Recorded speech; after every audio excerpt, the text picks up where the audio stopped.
തോനെയുണ്ട് നേരം തീരെയില്ല വേഗം ഇരുന്ന് പേരിറങ്ങി മരവിച്ചു പോയ ദേഹം. എനിക്കങ്ങനെ അവർ പറയുന്നത് കൊണ്ട് ഇറങ്ങി ഞാൻ പോയില്ല എന്നുള്ളത് തന്നെയായിരുന്നു. കാരണം ബാക്കി എൻ്റെ പാട്ട് കേൾക്കാൻ അവിടെ റെഡി, എല്ലാവരും ഇറങ്ങി പോകാൻ പറഞ്ഞു കഴിഞ്ഞാൽ അവിടെ വെറുതെ നിൽക്കാൻ ഞാൻ നിൽക്കില്ല. ഇവർ വളരെ വിദഗ്ധമായിട്ട് എഡിറ്റ് ചെയ്ത് വീഡിയോ ഇറക്കിയേക്കുന്നതെന്ന് പറഞ്ഞാൽ ഞാൻ ആ വീഡിയോ തുടങ്ങുമ്പോൾ ആൾക്കാരെ നോക്കിയിട്ട് എന്ത് ക്യാഷ് അടിക്കുക, അതെന്തൊരു പരിപാടി. അത് പ്രവാചക പ്രഹസന കാപ്പട്ടി നാടക പാടവം നാടിന് ശാപം എന്നിങ്ങനെ അത് ഞാൻ വെറുതെ ഇങ്ങനെ പറഞ്ഞു പോകുന്നത്. അപ്പം ഞാനിങ്ങനെ ഞെട്ടി. അത് ശരിക്കും പറഞ്ഞാൽ പുള്ളി കമ്പോസ് ചെയ്ത് പൊളിച്ചതാണ് ബ്രോ. അതിൻ്റെ ഓരോ ഡ്രോപ്പുകളിലും വെറൈറ്റി ഉണ്ട്. ഇപ്പം ഞങ്ങളൊരു ആക്ച്വലി ഒരു വലിയ പ്രോജക്റ്റ് ഇങ്ങനെ പ്ലാൻ ചെയ്തുകൊണ്ടിരിക്കുകയാണ്. അച്ഛനും അമ്മയൊക്കെ കണ്ടൊക്കെ ചോദിക്കുന്ന ആദ്യത്തെ ഒരു കാര്യം എന്ന് പറഞ്ഞാൽ, നമുക്ക് ഇങ്ങനത്തെ ഒരു പരിപാടിയിൽ സെറ്റായ ഒരു മനുഷ്യനെ പോലും അറിയത്തില്ല, പിന്നെ നീ എന്ത് വിശ്വാസത്തിലാണ് ഈ ഇറങ്ങുന്നതെന്നുള്ളൊരു അതവർ ചോദിച്ചില്ല. കലവില ചിലക്കണ ചരപറ വിറക്കണ തണുപ്പത്ത് വിയർക്കണ ചേട്ടന്മാരെ നരകത്തിൻ തിളപ്പിൽ കനലിൽ കുരുത്തൊരു കുരുപ്പിന്റെ വിപ്ലവം കാണാൻ വായു. മിസ് വിറ്റ്സിൽ നമ്മുടെ കൂടെ ഇന്ന് MC കൂപ്പർ. നമസ്കാരം ബ്രോ. Thank you bro. എന്ത് വിശേഷം? സുഖമായിട്ടിരിക്കുന്നു. നമ്മളിപ്പോഴേ മൊത്തത്തിലൊരു പുകമറയിൽ നിൽക്കുന്നതെന്ന് വെച്ചിട്ടുണ്ടെങ്കിൽ അന്ന് ആ വേദിയിലുണ്ടായ പ്രശ്നം തന്നെയാണ്. അതെ അതെ, എനിക്ക് ഇപ്പോഴും തോന്നുന്നില്ല ആൾക്കാർക്ക് ഒരു വ്യക്തമായ ഒരു ക്ലാരിറ്റി ഇതിനെ പറ്റി കിട്ടിയിട്ടുണ്ടെന്ന്. അതായത് ബ്രോ സംസാരിക്കുന്ന ഒരു ക്ലിപ്പാണ് ഇപ്പോഴും സോഷ്യൽ മീഡിയ കറങ്ങുന്നത്. അതെ അതെ. എന്താ ശരിക്കും സംഭവിച്ചത് ബ്രോ? സംഭവിച്ചതെന്ന് പറഞ്ഞാൽ എനിക്ക് ഒരു വലിയ തെറ്റിദ്ധാരണയാണ് ഇതിനകത്ത് ഇത് തുടങ്ങി വെക്കുന്നത്. അതായത് അവിടെ പരിപാടിക്ക് വന്നതിൽ ഒരു വിഭാഗം ആൾക്കാർ ഇത് വേടൻ്റെ ഷോ എന്ന് വിചാരിച്ച് വരികയാണ്. അപ്പോൾ 6 മണിക്ക് ഗേറ്റ്സ് ഓപ്പൺ എന്ന് പറഞ്ഞിരുന്ന പരിപാടിയാണ്. അപ്പോൾ 6:30 മുതൽ ആൾക്കാർ സ്റ്റേജിലുണ്ട്. പല ഡിഫറെൻ്റ് ആയിട്ടുള്ള ആൾക്കാരാണ്. അപ്പോൾ ആദ്യമായിട്ട് സ്റ്റേജിൽ കയറിയത് ജമൈക്ക എന്നുള്ള ആർട്ടിസ്റ്റാണ്. അവൻ്റെ ആദ്യത്തെ സ്റ്റേജാണ്. അപ്പോൾ അന്നേരം മുതൽ ഒരു വിഭാഗം കാണികൾ ബഹളം വെക്കുന്നുണ്ട്, അസഭ്യവർഷം എറിയുന്നുണ്ട്. പിന്നെ വന്നവർക്കൊക്കെ അത് കിട്ടി. അപ്പോൾ ഒരിത്തിരി നെഗറ്റീവായി തുടങ്ങി മൊത്തത്തിൽ നമുക്കൊക്കെ. അപ്പോൾ ഞാനും സ്റ്റേജിൽ കയറുന്നതിന് മുമ്പ് സ്റ്റിക്ക് എന്നുള്ള നമ്മുടെ ഫ്രണ്ടാണ്, ആർട്ടിസ്റ്റാണ്, അവൻ വന്നിട്ട് പറഞ്ഞു, ബ്രോ ഇത്തിരി ഞാൻ അങ്ങനെ പ്രതീക്ഷിച്ചില്ലായിരുന്നു അവിടെ പോയപ്പോൾ ഇങ്ങനൊരു റെസ്പോൺസ് ഉണ്ടാവുന്നു. അപ്പോൾ സംഭവിച്ചതെന്ന് പറഞ്ഞാൽ എനിക്ക് തോന്നുന്നു വേർഡ് ഓഫ് മൗത്തിൻ്റെ ഒക്കെ ഇതിൽ ഈ വേടൻ്റെ ഷോ എന്നായിരിക്കും മിക്കവാറും ആൾക്കാർ കേട്ടിട്ട്. അത് ഉറപ്പായിട്ടും അത് അത്രയും വലിയ പോപ്പുലർ ആയിട്ടുള്ള ഒരു ആർട്ടിസ്റ്റ് ഉള്ളപ്പോൾ അങ്ങനെ തന്നെ ആയിരിക്കും അത് കേട്ടിട്ടുണ്ടാവുക. പക്ഷേ എല്ലാ പോസ്റ്റേഴ്സിലും എല്ലാ അഡ്വർടൈസ്മെൻറ്റിലും നമ്മുടെ ബാക്കി എല്ലാവരും ഉണ്ടായിരുന്ന ഒരു ഇതാണ്. അപ്പോൾ അതിനകത്ത് ഏതെങ്കിലും നോക്കിയിട്ട് ഇങ്ങനത്തെ ആർട്ടിസ്റ്റ് ഉണ്ടാവുന്ന അറിയാവുന്നതേ ഉള്ളൂ. മാത്രമല്ല പരിപാടിയുടെ അവിടെ വെച്ചിരിക്കുന്ന ഹോർഡിങ്സിലും എല്ലാം അത് അങ്ങനെയുള്ള കണ്ണൂരിലൂടെ അനൗൺസ്മെൻറ്റ് നടത്തിക്കൊണ്ട് പോയ ജീപ്പിലും എല്ലാം നമ്മുടെ എല്ലാവരുടെയും തലയൊക്കെ വെച്ചിട്ടുണ്ട്. ഞങ്ങൾ എല്ലാ ഷോയുടെ ഇൻസ്റ്റാഗ്രാം പേജിലൊക്കെ ആണെങ്കിൽ എല്ലാ ആർട്ടിസ്റ്റിനെയും സെപ്പറേറ്റ് ആയിട്ടുള്ള പരിപാടികളുണ്ട്. അപ്പം ഇവർ ആദ്യം മുതലേ ഡിമാൻഡ് ചെയ്യുന്നത് നിങ്ങൾ ഇറങ്ങിപ്പോൾ വേടനെ വിളിക്കുക എന്ന് പറഞ്ഞിട്ടാണ്. 1.5 മണിക്കൂർ റാപ്പൊക്കെ ചെയ്യുന്നതെന്ന് പറഞ്ഞാൽ കൊരവള്ളി പൊട്ടി മരിച്ചു പോകുന്നതാണ് എനിക്ക് തോന്നുന്നത്. അപ്പോൾ അത് ബുദ്ധിമുട്ടുള്ളൊരു കാര്യമാണല്ലോ. അപ്പം മാത്രമല്ല ബാക്കി ആർട്ടിസ്റ്റും നമ്മളെയും പൈസ കൊടുത്തിട്ട് ഞങ്ങളുടെ അടുത്ത് പണിയെടുക്കാൻ വേണ്ടിയിട്ടല്ലേ വന്നത്. അപ്പോൾ അതിനുള്ള കൂറ് വേണ്ടിയിട്ട്.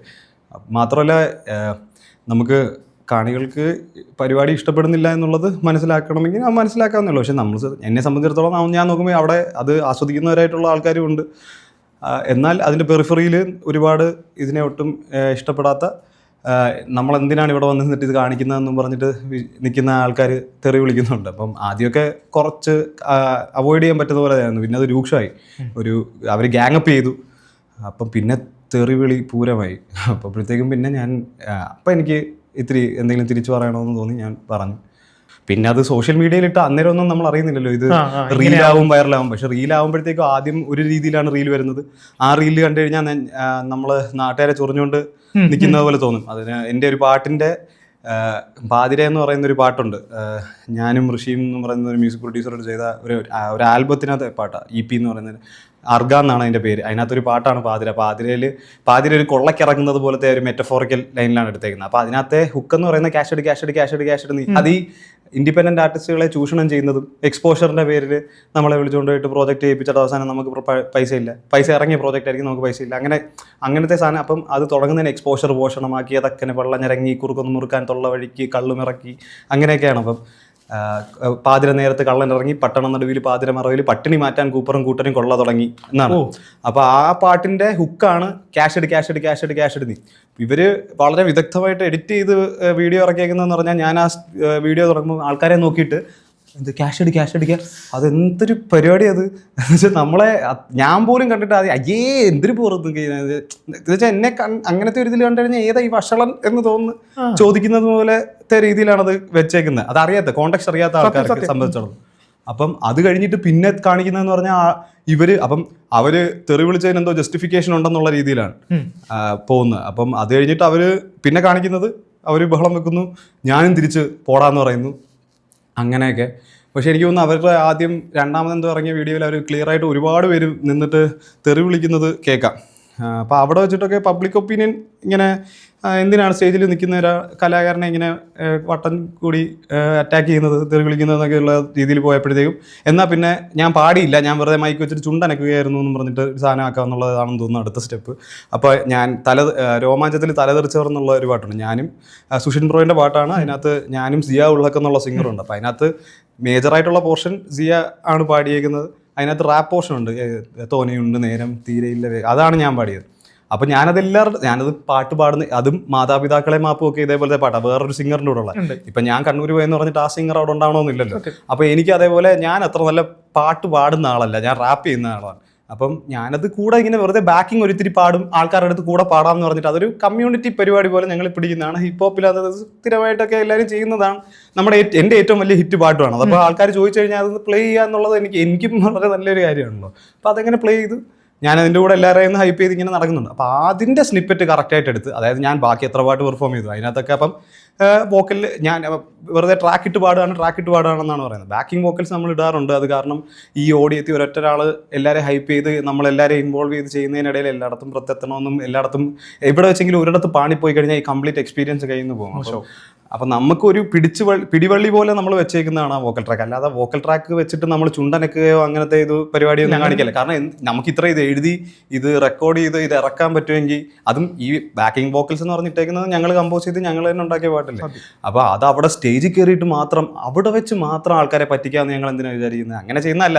അതാ ഒരു നമ്മൾ ഉദ്ദേശിക്കുന്നതായിട്ടുള്ള ഇപ്പോഴത്തെ കണ്ടംപററി ഹിപ്പ് ഹോപ്പിലാണെങ്കിൽ ഒരുപാട് വോക്കൽ ലെയേഴ്സ് ഒക്കെ വെച്ചിട്ട് ചെയ്തേക്കുന്ന സാധനം. അത് ഒരൊറ്റ വോക്കൽ ലെയറിൽ പിടിക്കാൻ ഭയങ്കര ബുദ്ധിമുട്ടാണ്. ഓൾഡ് സ്കൂൾ ഹിപ്പ് ഹോപ്പിലാണെങ്കിൽ ഒരൊറ്റ വോക്കൽ ലെയറിൽ ചെയ്യുകയും, അല്ലെങ്കിൽ അങ്ങനത്തെ പെർഫോമൻസ് ആണെങ്കിൽ ഞാൻ ആരാണെങ്കിലും ചെയ്യാൻ റെഡി ആയിരിക്കും. മൈക്ക് വെച്ചിട്ട് നമുക്ക് സ്റ്റഡി ആയിട്ട് നിന്നിട്ട് പാടാനാണെങ്കിൽ 40 വരി 60 വരിയുള്ള പാട്ട് ഞാൻ പാടാം, ഒരു പ്രശ്നമില്ല.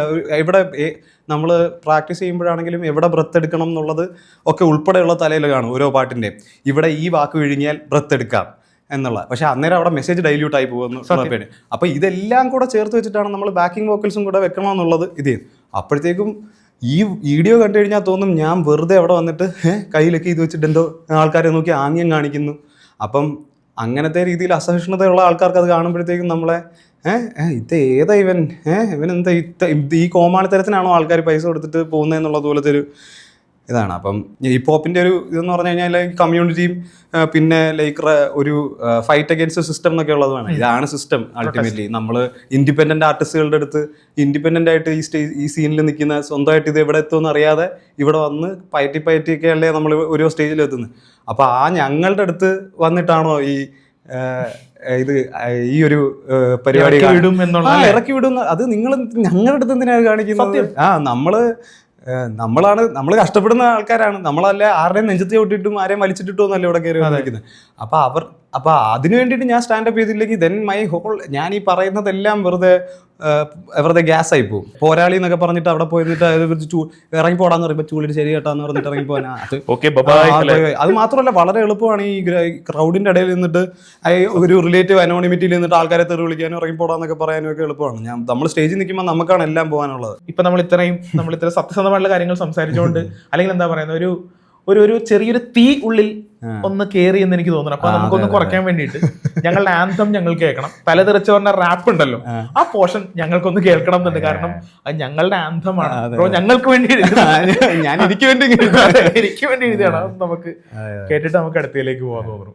തോനെയുണ്ട് നേരം തീരെയില്ല വേഗം ഇരുന്ന് വേരിറങ്ങി മരവിച്ചു പോയ ദേഹം കൊക്കിനൊത്തതൊക്കെ എടുത്തിട്ടണിഞ്ഞ ശേഷം മിച്ചമുള്ള എച്ചിലൊക്കെ പിച്ചിയേഴ് പേരും ചിക്കിളിക്ക് തപ്പി നോക്കിയപ്പോൾ കീശ കിക്കിളി പ്രതീക്ഷ വെച്ചതൊക്കെയും തിരിച്ചടിച്ച ഹിസ്റ്ററി വയറ്റിനുള്ള മെന്നുമേ കൊളുത്തി വെച്ച ഇസ്തിരി ബമ്പിയാണ് റൈഡ് എൻ്റെ ബോഡിയിൽ പിടിച്ചിരി വീറുവാറ്റി വീഞ്ഞു ബോട്ടിലാക്കി വിൽക്കും നാട്ടിലെനിക്ക് ചീമുട്ട പോലുമില്ല ചൂതാടാൻ ഈ തീവണ്ടിയാകുന്ന ജീവിതത്തിനെതിരെ നിന്ന് നാം വീശിടുന്നു വെള്ള തൂവാല നമ്മ ഊരിൽ വലിയ തോതിൽ ചൂടില്ല ഉലകമാകും ഈ ഹോട്ടലിൽ ഫ്രീ യൂണില്ല ചാരി നിൽക്കുവാൻ പോന്ന തൂണില്ലെങ്കിലും വിയർപ്പൊഴുക്കുവാൻ തക്ക മൂടില്ല.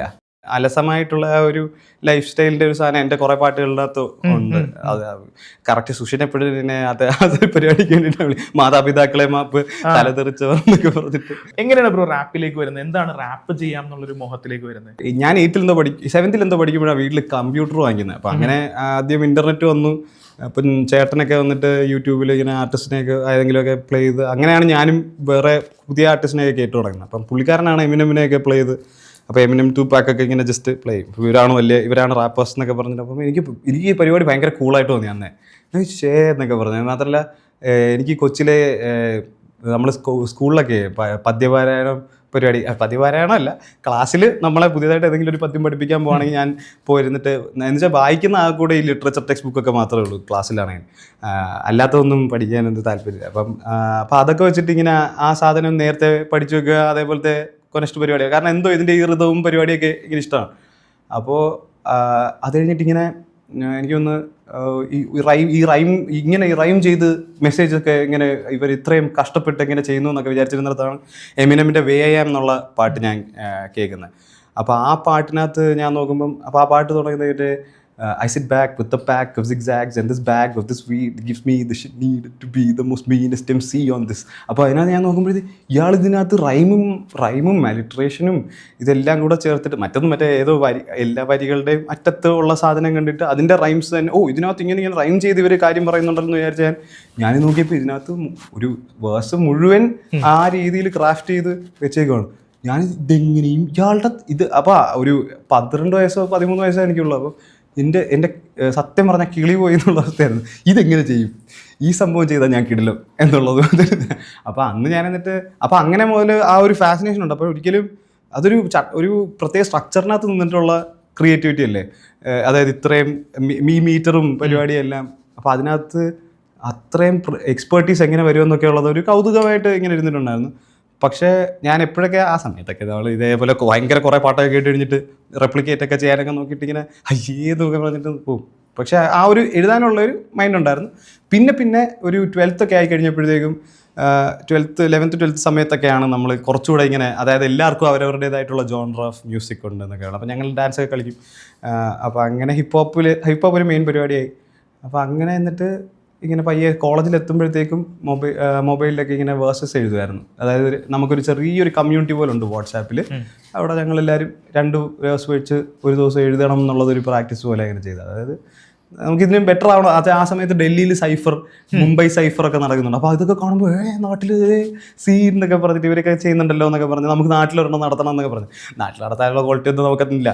അപ്പം പക്ഷേ എന്നാലും ആ ഒരു ആഗ്രഹിക്കാമല്ലോ. അപ്പം അങ്ങനെ ഇരുന്ന് എഴുതി അപ്പോൾ എനിക്ക് ആ സമയത്ത് അങ്ങനത്തെ ഒരു പ്രാക്ടീസ് ഇല്ല. ഞാൻ ലോ സ്കൂളിൽ പഠിക്കുകയാണ് ആ സമയത്ത്. എനിക്ക് അതിനോട് വലിയ താല്പര്യം തോന്നുന്നില്ല. അപ്പം താല്പര്യം തോന്നുന്ന ഏത് ഒരു സാധനത്തിനകത്തും അങ്ങനെ പെർസിസ്റ്റ് ചെയ്യാനുള്ള ഒരു പരിപാടി എനിക്ക് അതുവരെ ഉണ്ടായിട്ടില്ലായിരുന്നു. അപ്പം ഇതിനകത്ത് എന്തോ ആ ഒരു പരിപാടി എന്ന് വെച്ചാൽ ഇത് ചെയ്യുന്തോറും കുറച്ചാണെങ്കിലും ബെറ്റർ ആവുന്നുണ്ട്, ഇമ്പ്രൂവ്മെൻ്റ് ഉണ്ട്. പിന്നെ അതിനകത്ത് ആ ഒരു ഫ്ലോയിൽ ഇരിക്കാൻ ഭയങ്കര രസമാണ്. അതായത് ബീറ്റൊക്കെ കേട്ട് അതിനകത്ത് ഇങ്ങനെ എഴുതി അങ്ങനെ ചെയ്ത് അവസാനം അതൊരു ഭയങ്കര എൻ്റെ ഒരു പാർട്ടായി മാറി. അതായത് ഞാൻ എവിടെയെങ്കിലും പോസ്റ്റ് ആയാൽ പോലും എനിക്ക് കുഴപ്പമില്ല, ഞാൻ ഇയർഫോൺസും വെച്ചിട്ട് ബീറ്റൊക്കെ ഏതെങ്കിലും യൂട്യൂബിൽ free for profit non profit ബീറ്റൊക്കെ വെറുതെ എടുത്തിട്ട് അതിൻ്റെ മേളിൽ ഇങ്ങനെ എഴുതിക്കൊണ്ടിരിക്കും. അങ്ങനെ ഒരുപാട് എഴുതുമായിരുന്നു ബ്രോ. അത് കാരണം അതൊരു ടൈം പാസ് സാധനവും. പിന്നെ ഇപ്പോൾ ബോംബെയിലൊക്കെ ഇൻറ്റേൺഷിപ്പ് ചെയ്യാൻ പോകുമ്പോൾ ലോക്കലിലൊക്കെ കയറിയിട്ട് വേറൊന്നും ചെയ്യാനില്ലെങ്കിൽ ഞാൻ 1.5 മണിക്കൂറൊക്കെ അതിനകത്ത് ഇരിക്കുകയാണെങ്കിലും ഇതുണ്ടെങ്കിൽ എനിക്ക് പിന്നെ അതൊരു പ്രശ്നമല്ല. പിന്നെ അത് കഴിഞ്ഞിട്ട് എന്ത് ചെയ്യണമെന്നറിയാതെ വേറൊരു റോഡ് ബ്ലോക്കിൽ എത്തി നിൽക്കുമ്പോഴാണ് എന്നാൽ പിന്നെ രണ്ടും കൽപ്പിച്ച് ഇറങ്ങിയേക്കാമെന്ന് വിചാരിച്ചിട്ട് പരിപാടിയിലേക്ക് ഇറങ്ങുന്നത്.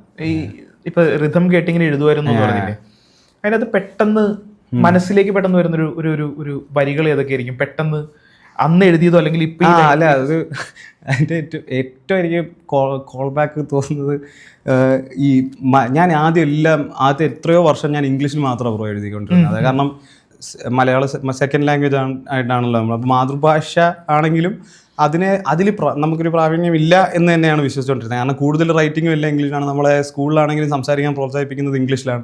അപ്പോൾ അതാണ് കുറച്ചുകൂടെ കംഫർട്ടബിൾ ആയിട്ടുള്ള ലാംഗ്വേജ്. എന്ന് വെച്ചാൽ എല്ലാ ഒരു തപ്പിത്തടഞ്ഞിട്ടാണെങ്കിലും പറഞ്ഞെത്തിക്കാവുന്ന ഇത്. മലയാളത്തിലാണെങ്കിൽ ഒരൊറ്റ ഒഴുക്കിൽ എല്ലാ വാക്കുകളും മലയാളത്തിൽ മാത്രം പറഞ്ഞുകൊണ്ട് പോകുക എന്നുള്ളത് ഇപ്പോഴും ബുദ്ധിമുട്ടുള്ള കാര്യമാണ്. ജസ്റ്റ് ഏതോ FM ഒരു ബീറ്റ് ഇങ്ങനെ പ്ലേ ആവും, ഇൻസ്ട്രുമെൻ്റൽ പ്ലേ ആവുന്ന. അപ്പോൾ ആ ഇൻസ്ട്രുമെൻ്റൽ കേട്ടിട്ട് ഞാൻ ജസ്റ്റ് ഞാൻ ആ കാറിൽ ഇരിക്കുന്ന സമയത്ത് എനിക്കിങ്ങനെ ഒരു ലൈൻ ജസ്റ്റ് ഇങ്ങനെ വരും. എന്തായിരുന്നു അതാണ് ഞാൻ അവസാനം എൻ്റെ ആദ്യത്തെ പാട്ടായി മാറ്റുന്നത്, നേർച്ചപ്പാട്ടെന്ന് പറഞ്ഞത്. ആ ലൈൻ എന്ന് പറയുന്നത് പ്രവാചക പ്രഹസന കാപ്പട്ടി നാടക പാടവം നാടിന് ശാപം എന്നിങ്ങനെ. അത് ഞാൻ വെറുതെ ഇങ്ങനെ പറഞ്ഞു പോകുന്നത്. അപ്പം ഞാനിങ്ങനെ ഞെട്ടി അത് വേലക്കാരിയായിരുന്നു തന്നെ. അപ്പം അതിങ്ങനെ വന്നു കഴിഞ്ഞപ്പോൾ കാരണം ആ സമയത്താണ് നമുക്ക് എനിക്ക് തോന്നുന്നു ഞങ്ങളുടെയൊക്കെ ഒരു പ്രായത്തിലുള്ള കുറേ ആൾക്കാർക്ക് ഈ പൊളിറ്റിക്കൽ അവേക്കനിങ്ങും പരിപാടിയൊക്കെ ഇങ്ങനെ നടക്കുകയാണ്. അപ്പോൾ നമ്മളിങ്ങനെ കുറേയും കൂടെ അവെയർ ആവുന്നുണ്ട് കാര്യങ്ങളെക്കുറിച്ച്. അപ്പോൾ ഇതേപോലത്തെ ഡിസ്കോഴ്സസ് എല്ലായിടത്തും നടക്കുന്നുണ്ട്. എവിടെ പോയാലും ആൾക്കാർ ഒരുപാട് ഇതേപോലത്തെ രാഷ്ട്രീയപരമായ സംസാരങ്ങളും, പിന്നെ വീട്ടിലാണെങ്കിലും ആദ്യമായിട്ട് നമ്മളെ വീട്ടിൽ അച്ഛനും അമ്മയൊക്കെ ഇതേപോലത്തെ സീരിയസ് ഡിസ്കഷൻസിൻ്റെ ഒക്കെ ഭാഗമാകുകയും അവരുടെ പെർസ്പെക്റ്റീവ് നമ്മൾ അറിയുകയൊക്കെ ചെയ്യുന്നത്. അപ്പം അതിൻ്റേതൊക്കെ ആയിട്ടുള്ള ഒരു സാധനമായിരുന്നു. അപ്പം അങ്ങനെ എന്തോ വന്നാണ് ഈ പ്രവാചക പ്രഹസന കാപ്പട്ടി നാടക പാടവം നാടിന് ശാപം എന്നുള്ളത്. അപ്പോൾ അങ്ങനെ അത് വന്നു കഴിഞ്ഞപ്പോഴത്തേക്ക് എനിക്ക് തോന്നി ഇതുപോലെ വേറെ എന്തെങ്കിലും കൂടെ കാണുമായിരിക്കും. അങ്ങനെ വീട്ടിൽ പോയിട്ട് ഇതിൻ്റെ മീറ്ററിന് പറ്റിയൊരു ബീറ്റൊക്കെ എടുത്തിട്ട് വെറുതെ ഇരുന്ന് എഴുതി നോക്കി. അങ്ങനെ ജാം ചെയ്ത് അടുത്ത ദിവസം വൈകിട്ടായപ്പോഴത്തേക്ക് എനിക്കൊരു 2 വേഴ്സ് കംപ്ലീറ്റ് ആയി. അപ്പോഴാണ് എനിക്ക് മനസ്സിലാവുന്നത് മലയാളത്തിലപ്പം നമ്മളെ കൊണ്ട് വേണമെങ്കിൽ ചെയ്യാമല്ലേ. മാത്രമല്ല ഇംഗ്ലീഷിൽ ആണ് എഴുതിക്കൊണ്ടിരുന്നെങ്കിലും അതിനകത്ത് നമ്മൾ പഠിച്ച കാര്യങ്ങൾ ലാംഗ്വേജിനെ ട്രാൻസ്ജെൻഡ് ചെയ്ത് വരുന്നുണ്ടെന്നുള്ള അത് വലിയൊരു അത്ഭുതമായിരുന്നു എനിക്ക്. എങ്ങനെയായിരുന്നു ഈ കൂപ്പർ എന്നുള്ള പേരിലേക്ക് വരുന്നത്? ശംഭു എന്നുള്ള പേര് തന്നെ യൂസ് ചെയ്യാമെന്നാണ് ഞാൻ ആദ്യം വിചാരിച്ചിരുന്നത്. പിന്നെ നേരത്തെ പറഞ്ഞാൽ ഈ നേർച്ചപ്പാട്ട് റിലീസ് പരിമളിൻ്റെ ആൽബത്തിലാണ്. പരിമളിൻ്റെ ഡെബ്യൂ ആൽബം കുമാരി കണ്ടം ട്രാപ്സ്. അപ്പോൾ അതിൽ വരുമ്പോഴത്തേക്കും അപ്പോൾ അവൻ എന്നെ വിളിച്ചിട്ട് പറയും, എടാ നിനക്ക് പേര് കണ്ടുപിടിക്കുക, പാട്ട് അപ്ലോഡ് ചെയ്യണം. അപ്പോൾ എല്ലാ സാധനവും കൂടെ ഒരുമിച്ച് അപ്ലോഡ് ചെയ്യാം. അപ്പം സമയമില്ല എന്ന് തന്നെ കണ്ടുപിടിക്കും. അങ്ങനെ ഞാൻ ഇരുന്നിട്ട് അപ്പോൾ അതുവരെ എനിക്ക് ഞാൻ പല റൗണ്ട് ഇതിനെക്കുറിച്ച് ആലോചിച്ചിട്ടുണ്ടെങ്കിൽ ഒന്നും അങ്ങനെ സാറ്റിസ്ഫൈ ചെയ്യാനായിട്ട് തോന്നിയിട്ടില്ല. ഇത് ശരിയാവില്ല എന്നൊക്കെ പറഞ്ഞിട്ടൊക്കെ.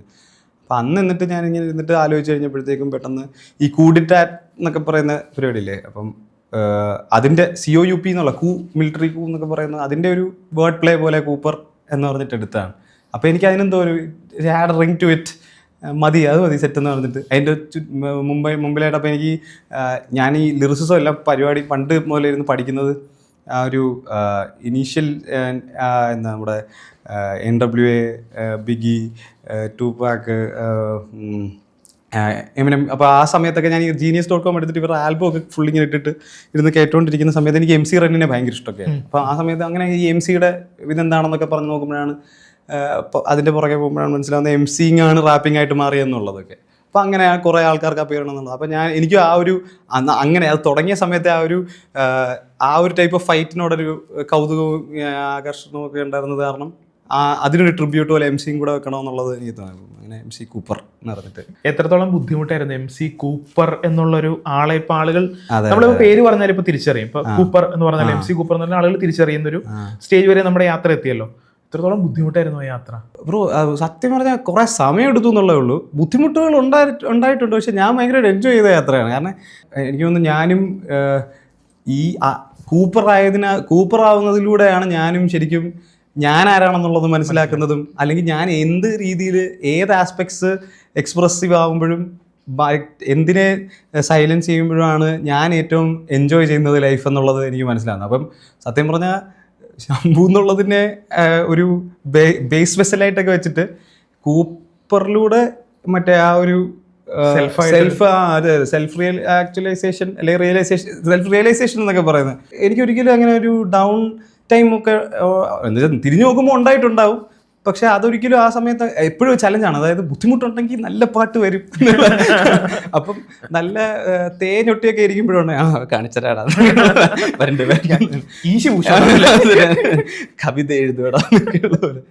എന്തായാലും അങ്ങനത്തെ ഒരു ഗംഭീര കഥ ഇങ്ങനെ പറഞ്ഞു വന്നതിന്റെ കൂടെ തന്നെ ചോദിക്കുകയാണ്, സിനിമയിലേക്ക് വരുമ്പോഴത്തേക്കും സിനിമയിൽ എങ്ങനെയായിരുന്നു ബ്രീഫിംഗ് സംഭവിക്കുന്നത്? സിനിമ പാട്ടുകൾ ചെയ്യുന്നതിന്റെ ബ്രീഫിംഗ് എങ്ങനെ സംഭവിക്കുന്നത്? അത് ഞാൻ ആദ്യമായിട്ട് ചെയ്തത് ആഷിക്കേട്ടൻ്റെ നാരദൻ എന്നുള്ള സിനിമയ്ക്കകത്താണ്.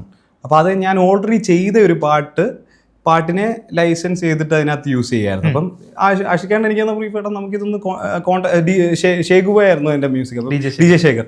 അപ്പം അവർ രണ്ടുപേരും ഇങ്ങനെ പറഞ്ഞ് നമുക്കിതിനെ കുറച്ചൊന്ന് കോൺടെക്ച്വലൈസ് ചെയ്യണം, കുറേ സാധനമൊക്കെ അതേപോലെ തന്നെ ഇരുന്നാൽ മതി, പിന്നെ നമ്മൾ ബീറ്റൊക്കെ ഒന്നുകൂടെ റീവർക്ക് ചെയ്ത് വേറൊരു രീതിയിലാക്കാമെന്നുള്ളത്. അപ്പോൾ പാട്ടിനകത്തൂടെ എന്താണ് നമ്മൾ ഉദ്ദേശിക്കുന്നത്? അപ്പോൾ ആ സിനിമയ്ക്കകത്ത് അതൊരു ഒരു ക്യാരക്ടറിൻ്റെ എതിരെയുള്ള ഒരു റെസ്പോൺസ് അല്ലെങ്കിൽ ഒരു മൂവ്മെൻറ്റ് പോലെയായിരുന്നു. അപ്പം മീഡിയ ആൾക്കാരുടെ മീഡിയയുടെ ഒരു എന്താണ് പെർവേർഷൻ എന്നൊക്കെ പറയുന്നതിൻ്റെ ഒരു അതിനെതിരെ നമ്മൾ സംസാരിക്കുന്നതായിട്ട്. അപ്പോൾ അതിനെ എങ്ങനെ വേറൊരു രീതി, കാരണം മറ്റത് കുറച്ചുകൂടെ ജനറൽ ആയിട്ടുള്ള രീതിയിലായിരുന്നു എൻ്റെ ഒറിജിനൽ പാട്ട്. അപ്പോൾ അതിനെ എങ്ങനെ ചെയ്യണമെന്നുള്ളത് ഒന്ന് നോക്കാം എന്നൊക്കെ പറഞ്ഞിട്ടായിരുന്നു. അപ്പോൾ ഞാനത് കഴിഞ്ഞിട്ട് അപ്പോൾ എനിക്ക് ഇതേപോലെ എന്തെങ്കിലും കിട്ടിക്കഴിഞ്ഞ ഉടനെ തന്നെ എഴുതി തുടങ്ങണം, അല്ലെങ്കിൽ സമാധാനം ഇല്ല, അല്ലെങ്കിൽ നമ്മളെ കൊണ്ട് ചെയ്യാൻ പറ്റിയില്ലെങ്കിലും എന്നൊക്കെയുള്ള പേടിയായിരുന്നു ആ സമയത്ത്. അപ്പോൾ അങ്ങനെ ഇരുന്ന് എഴുതി കഴിഞ്ഞപ്പോഴത്തേക്കും അത് റെഡിയായി. പിന്നെ പല സിനിമകളുടെയും പല രീതിയിലാണ്. ചിലതൊക്കെ ഷൂട്ട് ചെയ്യുന്നതിന് മുമ്പായിരിക്കും നമ്മൾ പാട്ട് എഴുതേണ്ടത്, കാരണം ലിപ്പൊക്കെ ഉള്ള പാട്ടായിരിക്കും, ലിപ്സിങ് ചെയ്യേണ്ട പാട്ടായിരിക്കും. അപ്പം പടം കഴിഞ്ഞ് ഷൂട്ട് ചെയ്ത് കഴിഞ്ഞിട്ട് എഴുതാൻ പറ്റില്ലല്ലോ. അപ്പോൾ അത് ചിലതൊക്കെ ഇപ്പം രോമാഞ്ചത്തിലെയും ആവേശത്തിലെയൊക്കെ ഷൂട്ട് കഴിഞ്ഞിട്ടാണ് വിഷ്വൽ കാണുന്നുണ്ട്, കുറേ വിഷ്വൽസ് നമ്മൾ കാണുന്നുണ്ട്. അങ്ങനെ പല പല രീതിയിലാണ്. അപ്പം നമ്മൾ ആ ഒരു ഡയറക്ടറും മ്യൂസിക് ഡയറക്ടറും നമ്മൾ തമ്മിലുള്ള ആ ഒരു ഗിവ് ആൻഡ് ടേക്കിൽ ആ ഒരു എന്ത് സംഭവമാണ് നമ്മൾ കൺവേ ചെയ്യാൻ നോക്കുന്നതെന്നും ഏത് രീതിയിലാണ് അത് വേണ്ടതെന്നും. ഇപ്പം പുരുഷപ്രേതമാണ് എനിക്ക് ഇതിനകത്ത് ഏറ്റവും നല്ലൊരു എക്സാമ്പിളായിട്ട് തോന്നിയത്. അപ്പം കൃഷാന്തിൻ്റെ കൂടെ ഞാൻ കുറച്ചധികം പരിപാടികൾ ചെയ്തിട്ടുണ്ടെന്ന് തോന്നി. ഇപ്പം പുരുഷപ്രേതത്തിൽ വർക്ക് ചെയ്തു, 4.5 സംഘത്തിനകത്ത് ചെയ്തു.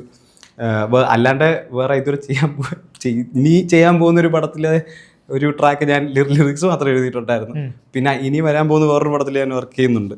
അപ്പോൾ കൃഷാന്തമായിട്ടുള്ള ഇവൻ്റേക്ക് ഭയങ്കര രസമുള്ള ഒരു പരിപാടിയാണ്. അപ്പോൾ പുള്ളി ഈ പുരുഷപ്രേതം എന്നുള്ള സിനിമയ്ക്കകത്ത് സൂപ്പർ സെബാസ്റ്റ്യൻ എന്ന് പറഞ്ഞൊരു പാട്ടുണ്ട്. അപ്പോൾ അത് എസ് ഐ സെബാസ്റ്റ്യൻ സ്വന്തമായിട്ട് കുറേ തള്ളുന്നതും കുറേ കളത്തൊക്കെ പറയും. പക്ഷെ എന്നാൽ സ്വന്തമായിട്ട് ഭയങ്കര സീരിയസ് ആയിട്ട് എടുത്തിട്ട് ഭയങ്കര ധൈര്യമുണ്ട് എന്നാൽ ഭീരുവാണ്, എന്നാൽ കുറേ പോളത്തരം കാണിക്കും, അങ്ങനത്തെ ഒരു ക്യാരക്ടറാണ്. അപ്പം ഇത് പല സ്ഥലങ്ങളിൽ ചിലയിടത്ത് ഇത് മാസമായിട്ട് തോന്നണം, ചിലയിടത്ത് ഇത് ഈ കട്ട കോമഡി ആയിട്ടും വരണം ഈ പാട്ടെന്നുള്ളതാണ്. അതാണ് ബ്രീഫ്. അപ്പം അതായത് സ്വന്തമായിട്ട് സീരിയസ് ആയിട്ട് എടുക്കുന്ന ഒരു മനുഷ്യന്റെ പാട്ടായിരിക്കണം എന്നുള്ളത്. അപ്പൊ അത് നമ്മളിങ്ങനെ ചെയ്ത്, അപ്പൊ ഞാനത് കോൺസ്റ്റന്റ് ബാക്ക് ആൻഡ് ഫോർത്ത്. അപ്പൊ ഇങ്ങനെ തുടങ്ങി എട്ടിന്റെ പൂട്ടും തുറക്കും ഞാൻ, കട്ടപ്പുറത്തേക്ക് അയക്കും ഞാൻ എന്നൊക്കെ പറഞ്ഞിട്ട്, നീ എന്താ ഞാൻ രാജവെമ്പാല നീ ചേര എന്നൊക്കെ പറഞ്ഞിട്ട് അമ്മാര്. അപ്പം അതിനകത്ത് അതിങ്ങനെ എഴുതിക്കൊണ്ടിരിക്കുമ്പോൾ ഞാൻ ഇങ്ങനെ കൃഷാന്തിനെ അയക്കും ഇത് അപ്പോൾ കൃഷാന്താണെങ്കിൽ ഇങ്ങനെ മാൻ ഇത് കൊള്ളാൻ കേട്ടോ. അപ്പോൾ ആ ഒരു സംഭവം നമുക്ക് എളുപ്പം നടക്കുകയാണെങ്കിൽ ഈ പരിപാടി എളുപ്പം നടക്കും. കാരണം നമ്മളുടെ അടുത്ത് പിന്നെ നമ്മൾ സെൽഫായിട്ട് ഇത്തിരി ബിലീവ് ചെയ്യണം. കാരണം അവർ വന്നിട്ടുണ്ടെങ്കിൽ എന്തെങ്കിലും നമ്മുടെ കയ്യിലുള്ള ഒരു പരിപാടി സെറ്റ് ചെയ്യാൻ വേണ്ടിയിട്ടാണല്ലോ. അപ്പം അങ്ങനെ കോൺഫിഡൻസ് തരാൻ പറ്റുന്ന ആൾക്കാരുടെ കൂടെ നമുക്ക് വർക്ക് ചെയ്യുമ്പോഴത്തേക്കും പരിപാടി ഗംഭീരമായിട്ട് അങ്ങ് നടന്നു പൊക്കോളും. ഞാൻ നേരത്തെ നമ്മൾ ജീവിതം പറഞ്ഞെടുക്കുന്ന ഒരു കട്ടിട്ട് നമ്മൾ പാട്ടിലേക്ക് വന്നത് വേറെ ഒന്നും കൊണ്ടല്ല, ഒരു പാട്ടിന്റെ കാര്യമായിട്ട് വീണ്ടും തിരിച്ച് ജീവിതത്തിലേക്ക് എത്താലെന്ന് വെച്ചിട്ടാണ്. അപ്പോൾ LLB പഠിച്ച ശംഭു അജിത്ത്, അത് കഴിഞ്ഞിട്ടുണ്ടെങ്കിൽ മാഞ്ചസ്റ്റർ യുണൈറ്റഡിന്റെ കട്ട ഫാൻ, തീപ്പൊരി ഫാൻ ശംഭു അജിത്ത് ആയിരുന്നു, തീപ്പൊരി ഇല്ല. പിന്നെ സ്പോർട്സ് ജേർണലിസ്റ്റ് ആയിട്ടുള്ള ശംഭു അജിത്ത്, ഇപ്പൊ MC കൂപ്പർ ആയിട്ടുള്ള ശംഭു അജിത്ത്. അപ്പൊ എങ്ങനെയാണ് ഇതെല്ലാം സംഭവിക്കുന്നത്? എങ്ങനെയാണ് ഈ സ്പോർട്സ് ജേർണലിസത്തിലേക്ക് വരുന്നത്? എങ്ങനെയാണ്? എനിക്ക് ആ കൂടെ ഒരുമാതിരി 2-3 പരിപാടികളാണ് മൊത്തത്തിൽ വർക്കൗട്ട് ആയിട്ടുള്ളത്. അതെന്ന് പറഞ്ഞാൽ ഫുട്ബോൾ കളിക്കും, സ്കൂളിലും കോളേജിലും. ഫുട്ബോൾ ഭയങ്കര ഇഷ്ടമാണ്, കൊച്ചിലെ പോലെ ക്രിക്കറ്റ് ഫുട്ബോൾ കളിക്കും. അപ്പം ഫുട്ബോൾ ടീം ഇപ്പോൾ കോളേജിലായിരുന്നു, ഫുട്ബോൾ അവസാനം വന്ന് ഫുട്ബോൾ ടീം ക്യാപ്റ്റനായിരുന്നു അവസാനം. അപ്പോൾ ഈ ഫുട്ബോളായിരുന്നു ജീവിതം. എല്ലാ ദിവസവും രാവിലെ എല്ലാ ദിവസവും വൈകിട്ട് ഫുട്ബോൾ കളിക്കുക എല്ലാം അങ്ങനെ. അപ്പോൾ ഈ ക്ലബ് ഫുട്ബോൾ പിന്നെ അതിൻ്റെ ഈ ബാൻഡറും പരിപാടിയൊക്കെ തന്നെയാണ് എല്ലാം. അപ്പോൾ നമ്മൾ ഫുട്ബോൾ എപ്പോഴും ക്ലോസ്ലി ഫോളോ ചെയ്യുന്നുണ്ട്. പിന്നെ എനിക്ക് റൈറ്റിംഗ് കൊച്ചിലെ മുതലേ ഇച്ചിരി ഞാൻ എക്സ്പ്ലോർ ചെയ്യുമായിരുന്നു. ഈ പണ്ട് ഈ blogspot.com ആൾക്കാർ ബ്ലോഗൊക്കെ എഴുതിയിരുന്നു, എനിക്കും ഉണ്ടായിരുന്നു ഒരു ബ്ലോഗ്. അപ്പോൾ അതിനകത്ത് എന്തെങ്കിലുമൊക്കെ വിട്ടിത്തരങ്ങളൊക്കെയാണ് എഴുതുന്നത്. മറ്റേ ഡസ്റ്റ്ബിന്നിനെ കുറിച്ചൊരു ബ്ലോഗ് സ്പോട്ട് എന്ന് വെച്ചാൽ ക്ലാസ്സിലിരുന്നിട്ട് വേറെ ഒന്നും ശ്രദ്ധിക്കാൻ പറ്റാതെ അവസാനം ഞാൻ ഡസ്റ്റ്ബിന്നിനെ കുറിച്ചിരുന്ന് ആലോചിച്ചുകൊണ്ടിരിക്കുന്ന സാധനം, അതിനെക്കുറിച്ചൊരു 6 കഥ എന്നൊക്കെ ഉള്ളവരെ. അപ്പോൾ ഇതേപോലത്തെ കുറേ കോമാളിത്തരമൊക്കെ എഴുതി വിടുമായിരുന്നു അതിനകത്ത്. പിന്നെ ചെറിയ ഷോർട്ട് സ്റ്റോറീസ് ഒക്കെ ഇടുമായിരുന്നു. അപ്പോൾ എഴുത്ത് എനിക്ക് ഇഷ്ടമായിരുന്നു, ഞാൻ എൻജോയ് ചെയ്യുന്ന ഒരു പ്രോസസ്സായിരുന്നു. എന്തായിരുന്നു സംഭവം എനിക്കറിയത്തില്ല, പക്ഷേ എഴുതുമ്പോൾ എനിക്ക് നല്ല രസം ഉണ്ടായിട്ട് തോന്നിയായിരുന്നു. അതിനകത്തൂടെ എന്തോ നമുക്ക് ഇതുവരെ നമ്മൾ കാണാത്ത ഒരു തലത്തിലേക്ക് സംഭവങ്ങൾ മനസ്സിലാക്കാൻ പറ്റുന്നതോ അല്ലെങ്കിൽ അറിയാൻ പറ്റും നമ്മളെക്കുറിച്ച് തന്നെ എന്നുള്ളത്. അപ്പം സത്യം പറഞ്ഞാൽ കോളേജ് കയറി ഒരു 2 വർഷം കഴിയുമ്പോഴത്തേക്കും എനിക്ക് ഉറപ്പായി ഇത് നമ്മളെ കൊണ്ട് കൂട്ടിയാൽ കൂടില്ല, ഇവിടുന്ന് എങ്ങനെയെങ്കിലും ഡിഗ്രി എടുത്തിട്ട് സ്കൂട്ടാവുക എന്നുള്ളതാണ് നല്ല. അങ്ങനെ അത് കഴിഞ്ഞിട്ട് കോളേജ് കഴിയുന്ന സമയത്തേക്കും എന്ത് ചെയ്യും എന്നുള്ള വെപ്രാളത്തിലായി. കാരണം ബാക്കിയുള്ള ചുറ്റുമുള്ളിടത്തൊക്കെ ചുറ്റും ഭയങ്കര ഒരു കോമ്പറ്റീറ്റീവ് എൻവയൺമെൻ്റ് ആയി. എല്ലാവരും വരുന്ന ഇൻ്റർവ്യൂവിനും പരിപാടിയൊക്കെ ഇരിക്കുന്നു. ഫ്യൂച്ചറിനെ കുറിച്ച് ഭയങ്കരമായിട്ട് വേവലാതിപ്പെടുന്നു. ഞാൻ വേവലാതിപ്പെടണം, പക്ഷെ എനിക്ക് പറ്റുന്നില്ല, എന്തെന്നും വിചാരിച്ചിട്ട് പെടും. അങ്ങനെ ഇരുന്നപ്പോൾ എൻ്റെ ഒരു ഫ്രണ്ടാണ് പറഞ്ഞത്, എടാ ബ്രോ ഇങ്ങനൊരു പരിപാടി, ഒരു ഇൻറ്റേൺഷിപ്പിൻ്റെ സാധനം ഞാൻ കണ്ടു, സ്പോർട്സ് ജേർണലിസ്റ്റ് ആണ്, റൈറ്റിംഗ് ആണ്, നീ പോയി നോക്ക്. ഇത് രണ്ടും ഇപ്പോൾ ഫുട്ബോൾ നിനക്കറിയാം, റൈറ്റിംഗ് അറിയാം, എന്നാൽ പിന്നെ രണ്ടും കൂടെ ക്ലബ് ചെയ്തിട്ട് നമുക്ക് എന്തെങ്കിലും പരിപാടി ചെയ്താലും. അങ്ങനെയാണ് അതിനകത്തോട്ട് എത്തുന്നത്. അങ്ങനെ അവിടെ ഇൻറ്റേൺഷിപ്പിന് പോയപ്പോൾ അവിടെ അടിപൊളി ടീം, സ്പോർട്സ് കിഡ് എന്ന് പറഞ്ഞിട്ടൊരു സൈഡിലാണ് അത് ഇപ്പോഴും മറ്റേ അവിടുത്തെ എനിക്കിപ്പോഴും പറഞ്ഞിട്ട് ആ ദിവസം പേടിച്ചൊക്കെ ഞാൻ പോകുന്നത്. എന്താ വെച്ചാൽ ഒരു ന്യൂസ് റൂം എങ്ങനെയാണ് വർക്ക് ചെയ്യുന്നതെന്നോ അവിടുത്തെ ആൾക്കാർ എങ്ങനെയായിരിക്കും എന്നൊന്നും ഒരു ഐഡിയ ഇല്ല. ഞാൻ കയറി ചെല്ലുമ്പം മറ്റേ ആദ്യം ഒരു 6-7 പേരുണ്ട് അവിടെ. നമ്മുടെ ബോസാണ് എന്നെ വിളിച്ചുകൊണ്ട് വന്നത്. പുള്ളി ഒരു കട്ട കൂൾ ഡൂഡായിരുന്നു. പുള്ളി വിളിച്ച അകത്തേക്ക് വന്നു. അകത്ത് കയറുമ്പോൾ ഒരു 6-7 ചേട്ടന്മാരുണ്ട്. അവരിങ്ങനെ മറ്റേ ഏതാ എൻ്റെ team, what team do support ചെയ്തത്? അപ്പോൾ ഞാൻ യുണൈറ്റഡ് എന്ന് പറയാം. അപ്പോൾ യുണൈറ്റഡ് മറ്റേ ജാക്കറ്റൊക്കെ ഇട്ടിട്ടുള്ള ഒരു പുള്ളിക്കാരൻ എണീറ്റ്, പുള്ളി മലയാളി തന്നെയായിരുന്നു പുള്ളി, അനിരുദ്ധൻ എന്ന് പറഞ്ഞിട്ട്. പുള്ളിയായിരുന്നു എൻ്റെ മെൻറ്റർ പോലെ. അപ്പോൾ അവിടെ വർക്ക് ചെയ്തത് ഒരു ഭയങ്കര എക്സ്പീരിയൻസ് ആയിരുന്നു. കാരണം ഇപ്പം ESPN വേണ്ടിയിട്ടും റോയിട്ടേഴ്സിന് വേണ്ടിയിട്ടൊക്കെ വർക്ക് ചെയ്യുന്നവരും പിന്നെ വേറെ ഒരുപാട് നല്ല വലിയ സ്ഥലങ്ങളിലേക്കൊക്കെ പോയിട്ടുള്ള ആൾക്കാരുടെ കൂടെ നിൽക്കാനും പഠിക്കാനും ഒക്കെ പറ്റിയിട്ടുണ്ട്. അവരുടെ കൂടെ ട്രാവൽ ചെയ്ത് ചെയ്യുക. അപ്പോൾ നമുക്ക് ഭയങ്കര പറ്റിയ, നമ്മൾ ഈ ഫുട്ബോൾ പ്രേമികളും കൂടെ ആയതുകൊണ്ട് അങ്ങനത്തെ കഥകളും പരിപാടിയൊക്കെ ആയിട്ടാണ് ഓടി നടന്ന് പരിപാടിയൊക്കെ ചെയ്യുന്നത്. അപ്പം വേൾഡ് കപ്പൊക്കെ നമ്മൾ ഒരുമിച്ച് കവർ ചെയ്തായിരുന്നു. പോയിട്ടല്ല, ഓഫീസിൽ ഇരുന്നിട്ട് തന്നെ, എന്നാലും പക്ഷേ ഭയങ്കര രസമുള്ളൊരു കമ്മ്യൂണിറ്റി ആയിരുന്നു. അപ്പോൾ ആ ഒരു 1.5 വർഷം കൊണ്ട് എനിക്ക് സംഭവിച്ചതെന്ന് പറഞ്ഞാൽ എനിക്ക് റൈറ്റിങ്ങിൽ കുറച്ചുകൂടെ പ്രൊഫഷണലി ഇൻഡൾജ് ചെയ്യാനുള്ള ഒരു സ്പേസ് കിട്ടി. അപ്പോൾ അതിലൂടെ റൈറ്റിങ്ങിലായിട്ട്, അപ്പം റാപ്പ് ഞാൻ അന്നേരം ഫോളോ ചെയ്യുമെന്ന് വിചാരിച്ചിട്ടില്ലെങ്കിലും റൈറ്റിംഗ് എപ്പോഴും എൻ്റെ ലൈഫിലൊരു റെഗുലർ ഭാഗമായിട്ട് മാറി. അപ്പോൾ ഈ ഒരു ഫ്ലോ സ്റ്റേറ്റിലോട്ടൊക്കെ എത്തുക എന്നുള്ള അതൊരു സ്ഥിരം പരിപാടിയായി. അപ്പോൾ എല്ലാവരും നമ്മൾ ആ ഗ്രൂപ്പിലാണെങ്കിലും ഒരു ഹെൽത്തി കോമ്പറ്റീഷൻ ഉണ്ട്, എല്ലാവരും തമ്മിൽ ഔട്ട് ചെയ്യാൻ നോക്കുന്നത് പോലെ. പക്ഷേ എന്നാൽ ഭയങ്കര നല്ലൊരു വൈബുള്ള ഒരു സ്ഥലമായിരുന്നു. എങ്ങനെയുണ്ട് ഇപ്പോൾ മാഞ്ചസ്റ്റർ യുണൈറ്റഡുമായിട്ടുള്ള പ്രണയം എവിടെ എത്തി നിൽക്കുന്നു? ഒരു 1 സൈഡഡ് ലവാണ് ബ്രോ. ബേസിക്കലി പണ്ട് ഇങ്ങോട്ടായിരുന്നു. നമ്മൾ വെറുതെ പോയി ഇരുന്ന് കണ്ടാൽ മതി, ട്രോഫിയൊക്കെ വാരിക്കോരി കിട്ടും. അപ്പം ഞാനൊക്കെ എൻ്റെ ചേട്ടനൊക്കെ ഇരുന്ന് പുച്ഛിക്കുമായിരുന്നു, അവൻ്റെ ഒരു ആർസണൽ എന്നൊക്കെ പറഞ്ഞത്. ഇപ്പം ഇവന്മാരെയൊക്കെ മുഖത്ത് നോക്കാൻ പേടിയാണ്. പക്ഷെ നമുക്ക് പിന്നെ ഹോപ്പാണ്, പ്രതീക്ഷയാണ്, തളരാതെ ഇങ്ങനെ കൊണ്ടു നടത്തുന്നത്. കുഴപ്പമില്ല, ഇത് തിരിച്ചു വരും. ഇനിയിപ്പോൾ തിരിച്ച് നമ്മൾ വീണ്ടും പാട്ടിലേക്ക് വന്നിട്ട് നേർച്ചപ്പാട്ടിലേക്ക് വരേണ്ടിയിരിക്കുന്നു. നേർച്ചപ്പാട്ടിനെ പറ്റി ഒന്ന് സൂചിപ്പിച്ചു പോയെങ്കിലും ആക്ച്വലി നേർച്ചപ്പാട്ടെന്ന് പറയുമ്പോഴേക്കും അതായത് വലിയ സ്വപ്നങ്ങളെക്കുറിച്ചും ജാതീയതയെക്കുറിച്ചും ഒക്കെ പറഞ്ഞു പോകുന്നൊരു പാട്ടാണ്. അതെ അതെ. ശരിക്കും മനസ്സിൽ കരുതിയിരുന്ന കാര്യങ്ങൾ തന്നെയാണോ പാട്ടിൽ വന്നത്, അല്ലെങ്കിൽ എഴുതി പങ്ക് വന്നു പോയതാണോ? അല്ലല്ല, കരുതിയിരുന്ന കാര്യങ്ങൾ തന്നെയാണ്. പണ്ട് നമ്മൾ ഈ കൊച്ചു കുട്ടികളായിട്ടിരിക്കുമ്പോൾ ആൾക്കാർ ഈ മുതിർന്നവരൊക്കെ സംസാരിക്കുന്നതിൻ്റെ ബാക്കിലുള്ള പൊളിറ്റിക്സ് എന്താണെന്ന് നമുക്ക് വ്യക്തമായിട്ട് ഇതെന്താ ഇവർ സംസാരിക്കുന്നത് എന്നുള്ളത് പോലത്തെ ഒരു കാര്യം ഉണ്ടല്ലോ. അല്ലെങ്കിൽ ചിലടത്തൊക്കെ ചെല്ലുമ്പോൾ എന്തെങ്കിലും ഒരു ടൈപ്പ് ഓഫ് ട്രീറ്റ്മെൻറ്റ് കിട്ടുക. അപ്പോൾ ഇത് എന്താണ് ഇതിനകത്ത് ഇത്രയും സോഷ്യലി ഇതിനകത്ത് ആ ഒരു സംഭവം മൊത്തത്തിൽ മനസ്സിലായിക്കൊണ്ട് വരികയും പിന്നെ അതിലേപോലത്തെ ലിറ്ററേച്ചർ കൺസ്യൂം ചെയ്യുകയൊക്കെ ചെയ്ത് കഴിഞ്ഞപ്പോഴാണ് ഇതിൻ്റെ ഒരു ഭൂമികയെക്കുറിച്ചൊരു ചെറിയ രീതിയിലെങ്കിലും ഒരു വ്യക്തത വന്നു തുടങ്ങുന്നത്. അപ്പോൾ ആ സമയത്തെന്ന് പറഞ്ഞു കഴിയുമ്പോഴത്തേക്കും ഇതിനെക്കുറിച്ചൊക്കെ ഒരുപാട് വേറൊരു രീതിയിൽ നമ്മളുടെ പ്രായത്തിലെ ആൾക്കാരുടെ ഇടയിൽ ഡിബേറ്റുകൾ നടക്കുകയാണ്. അതായത് ഇപ്പം റിസർവേഷൻ വേണോ വേണ്ടയോ എന്നൊക്കെ ഉള്ളതുപോലെ. അപ്പോൾ അതിൻ്റെ പുറത്ത് പിന്നെ നമ്മുടെ രാജ്യത്താണെങ്കിലും അതുപോലത്തെ കുറച്ച് ഈ ഒരു ജാതീയതയുടെ തിരിച്ചു വരവെന്നൊക്കെ പറയുന്നത് പോലത്തെ രീതിയിലുള്ള ഈ ബ്രാഹ്മണിസം ബാക്ക്ഡ് ആയിട്ടുള്ളത് പോലത്തെ രീതിയിലുള്ള ഒരു ഇത്. അപ്പോൾ അങ്ങനെ നമ്മൾ സംസാരിച്ചിരിക്കുമ്പോഴും ഒക്കെ ആണെങ്കിലും പറയുന്നതും ശരിക്കും എനിക്ക് എപ്പോഴും അതാണ് ഈ ഉള്ളിൽ തട്ടാത്തുള്ള സാധനം പറയാൻ നോക്കിക്കഴിഞ്ഞാൽ നല്ല രീതിയിൽ വരത്തില്ല എന്നുള്ളതാണ്. അപ്പോൾ ഫീൽ ചെയ്ത സാധനം തന്നെ നമ്മൾ പറയുക എന്നുള്ള ഇതാണ്. അപ്പം അല്ലെങ്കിൽ നമുക്ക് അറിയാവുന്നതും നമ്മൾ കേട്ടിട്ടുള്ളതുമായിട്ടുള്ള നമ്മൾ റെസണേറ്റ് ചെയ്തിട്ടുള്ള മനസ്സിൽ കിടന്നിട്ടുള്ള കഥകളെക്കുറിച്ചുള്ള അതെപ്പോഴും നമ്മളെ അലട്ടുന്നത് പോലത്തെ ഒരു ഇതാണ്. അപ്പം എനിക്ക് തോന്നുന്നു ആ ഫൈറ്റിൻ്റെ സാധനമാണ്. അതായത് ഞാനിപ്പോൾ ഈ പരിപാടിക്ക് ഇറങ്ങുമ്പോഴത്തേക്കും അച്ഛനും അമ്മയൊക്കെ കണ്ടൊക്കെ ചോദിക്കുന്ന ആദ്യത്തെ ഒരു കാര്യം എന്ന് പറഞ്ഞാൽ, നമുക്ക് ഇങ്ങനത്തെ ഒരു പരിപാടിയിൽ സെറ്റായ ഒരു മനുഷ്യനെ പോലും അറിയത്തില്ല, പിന്നെ നീ എന്ത് വിശ്വാസത്തിലാണ് ഈ ഇറങ്ങുന്നതെന്നുള്ളൊരു അതവർ ചോദിച്ചില്ല, അതവരുടെ മാന്യത. പക്ഷെ എന്നാലും അതാണ് അതിൻ്റെ മനസ്സിലുള്ളത്, ആ ചോദ്യചിഹ്നം ഉണ്ട്. ഞാനന്നേരം അവരുടെ അടുത്ത് പറഞ്ഞത് എന്തുകൊണ്ടായിക്കൂടെ, ഇപ്പം ബാക്കിയുള്ളവർക്കുള്ള അവൈലബിൾ ആയിട്ടുള്ള ടൂൾസ് നമുക്കും ഉണ്ടല്ലോ. അത് മാത്രമല്ല നമ്മളെക്കാൾ ഒരുപാട് ബുദ്ധിമുട്ടുള്ള എത്രയോ പേരുണ്ട്, അവർക്ക് വരെ പയറ്റി എന്തെങ്കിലുമൊക്കെ നേടിയെടുക്കാൻ പറ്റുമെന്നുള്ള സ്ഥലത്ത് നമ്മളും ഫൈറ്റ് ചെയ്യണം എന്നുള്ളതുപോലെ. അപ്പോൾ അങ്ങനത്തെ ഒരു ഇതിനകത്ത് നിന്ന് ആണ് ആ പാട്ടിൻ്റെ ഒരു സംഭവം വരുന്നത്. അത് ശരിക്കും പറഞ്ഞാൽ ആ ഒരു കുറേ അടിയൊക്കെ വാങ്ങിച്ച് പിന്നെ അതിൻ്റെ ആ ഒരു പൊളിറ്റിക്കൽ ഭൂമികയും ഒക്കെ എല്ലാം കൂടെ ചേർന്ന് ആ ഒരു സമയത്തെ എൻ്റെ ഉള്ളിലുള്ള കുറേ സംഘർഷങ്ങളുടെയൊക്കെ അതാണ് ഈ സ്വപ്നങ്ങൾ, ഇതെല്ലാ പരിപാടിയുള്ളതും ഒരുപാട് അങ്ങനെ.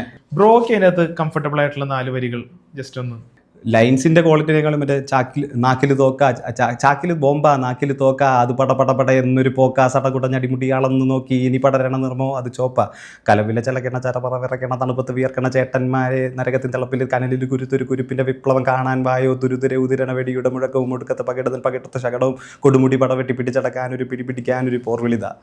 അപ്പം ആ സാധനമാണ്. കാരണം ഞാൻ ആ പടപട, ചാക്കിൽ ബോംബ, നാക്കിൽ തോക്ക, അത് പടപട എന്നൊരു പോക്ക, അത് എഴുതി കഴിഞ്ഞപ്പോഴാണ് എനിക്ക് മറ്റേ ഇത് വെറുതെ ഒന്നും വരില്ല, ഇതിനൊരു ഉറവിടം ഉണ്ടാവും എന്നുള്ളത്. സത്യം പറഞ്ഞാൽ എനിക്ക് മറ്റേ ഈ ഹിപ്പ് ഹോപ്പ് എനിക്ക് എപ്പോഴും ഒരു കുറച്ച് ഈ അത്ഭുതങ്ങളിലൂടെ നമുക്ക് സ്വന്തമായിട്ട് സെൽഫ് ബിലീഫിൻ്റെ ഒരു സാധനം തന്നിട്ടുണ്ട് എനിക്ക്. മറ്റേ അതായത് നമ്മൾ കുറച്ചുകൂടെ ഉള്ളിലേക്ക് നോക്കിക്കഴിഞ്ഞാൽ നമുക്ക് കുറേ കൂടെ സാധനങ്ങൾ മനസ്സിലാക്കാനും നമ്മളെക്കുറിച്ച് നമുക്ക് അറിയാവുന്ന എന്നാൽ അറിയില്ല എന്ന് നമ്മൾ വിചാരിക്കുന്നതായിട്ടുള്ള കാര്യങ്ങളുണ്ട്. അത് ചെകഞ്ഞെടുക്കാവുന്നതേ ഉള്ളൂ. അപ്പോൾ അങ്ങനത്തെ ഒരു പരിപാടിയാണ്. ഇപ്പോഴേ നമ്മൾ ഇപ്പോൾ ഇൻഡിപെൻഡൻസ് സീനിൽ നിന്ന് വീണ്ടും നമ്മൾ സിനിമയിലേക്ക് വന്നിട്ടുണ്ടെങ്കിൽ നമ്മളെ മാതാപിതാക്കളെ മാപ്പും. ഇപ്പൊ നേരത്തെ ഇപ്പോ ആഷിഖേട്ടന്റെ പടത്തില് ആരാ എന്നുള്ള പാട്ടിനാരും പറഞ്ഞു. പക്ഷെ മാതാപിതാക്കളെ മാപ്പെന്നുള്ള പാട്ട് എടുത്തിട്ടുണ്ടെങ്കിൽ ഇപ്പോ നമ്മളിപ്പോ തലതെറിച്ചവർ പോലെയും കൂടെ അല്ലേ എന്റെ പാറ്റേൺ ഇരിക്കുന്നത്. ഫുള്ളി ഒരു റാപ്പ് പോലെയാണ് ആ പാട്ട്. തുടക്കം മുതൽ ഒടുക്കം വരെ വിനായകം ബ്രോയും കൂടി ഇങ്ങനെ മത്സരിച്ച് എഴുതി വെച്ചേക്കാണ്. അവിടെ ഒരു ഗോൾ അടിക്കുന്നു, ഇവിടെ ഒരു അടി ഗോൾ അടിക്കുന്ന പരിപാടിയാണ്. അപ്പൊ സുഷിന്റെ എങ്ങനെ ഇരിക്കും, നിങ്ങൾക്ക് വരുന്നൊരു ബ്രീഫ് എങ്ങനെ ഇരിക്കും? അത് ഞങ്ങൾ ആദ്യം ചെല്ലുമ്പം പാട്ട് തുടങ്ങാൻ വേണ്ടി വെച്ചേക്കായിരുന്നു ബ്രോ. അതായത് ജസ്റ്റ് എന്തോ ഒരു ചെറിയ മെലഡിയൊക്കെ ചെയ്തിട്ട്. അപ്പം ഞാൻ ചെന്നപ്പോൾ എനിക്കൊന്ന് ആദ്യം തുടക്കത്തിൽ എൻ്റെ ഒരു സാധനം വെച്ച് തുടങ്ങാം എന്നുള്ള രീതിയിലായിരുന്നു. അപ്പം അങ്ങനെ ചെയ്തിട്ട് അപ്പം ഞാൻ എന്നിട്ടൊരു 8 വരി റെക്കോർഡ് ചെയ്തു. അതായത് ഇതിനു മുമ്പുള്ള ഈ കൊടുങ്കാട്ടിൽ വിറകുകൾ അനവധി വിടുവ പിറപ്പെടുപ്പിൻ്റെ ഉടമ്പടി, ആ സാധനം ഞാൻ എഴുതി അന്നേരം. ആ ഒരു 8 വരി എഴുതി.